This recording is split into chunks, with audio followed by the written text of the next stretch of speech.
guys, my name is James Hubicz, and today I'm discussing our bomb calorimeter experiment. So what is it? Well, calorimeter, in Latin the word calor means heat and meter means measure. So put simply, a calorimeter is just something that measures heat. In short, so it's used to measure heat, usually through a chemical reaction. In our case, it's going to be combustion. Why is it called a bomb? Well, bomb calorimeters don't require the reaction to actually take place in water. It can take place in an open atmosphere. And it's become our standard for calorimeters, mainly for its accurate measurement for how much heat is produced during combustion. So the little theory behind it, broad definition is for an oxygen bomb calorimeter, it's basically, it has a constant volume. As a reaction happens inside a casing and the volume stays the same. And what's going on is samples are ignited, and our sample is going to be benzoic acid. And that ignition causes heat, and that heat is inside a steel box. And that heat is transferred by Fourier's law of conduction through the box into what the water surrounding this box. And that water changes in temperature, and we're able to measure that and calculate how much heat is produced from that reaction. So the whole experiment stems off the first law, and put simply, the first law is Q equals mCV delta T. And terms are labeled right there. So what's thermal capacitance? That's part of the objective of the experiment, is to find out the thermal capacitance of the system. And simply it's just the mass times the specific heat of the fuel we're working with, which has a specific heat capacity listed right there. And the fuel that we're using, you can find off the internet, it has a specific heat to it. And since we know that, and we know the temperature change based off the measurements, we can find our thermal capacitance. And knowing that, or assuming rather, that our thermal capacitance is constant, if we use an unknown fuel, which we do in the latter part of the experiment, we can find the heat that's generated from that unknown fuel.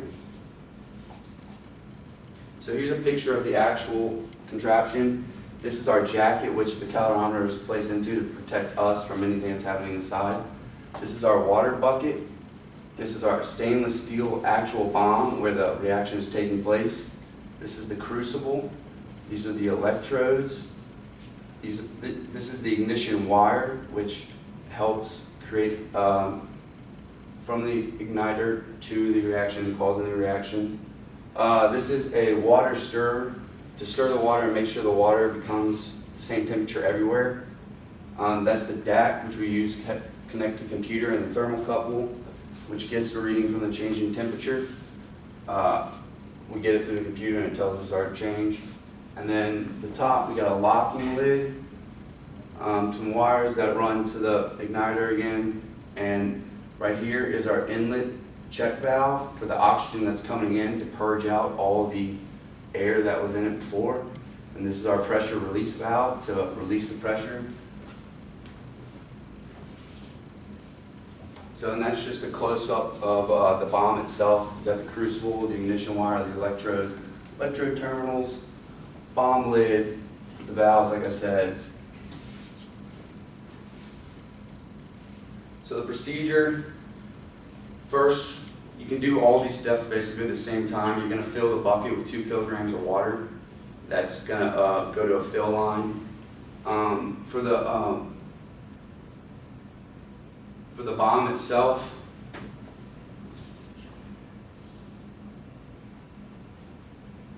it's just basically a bucket, and it's already set up for you.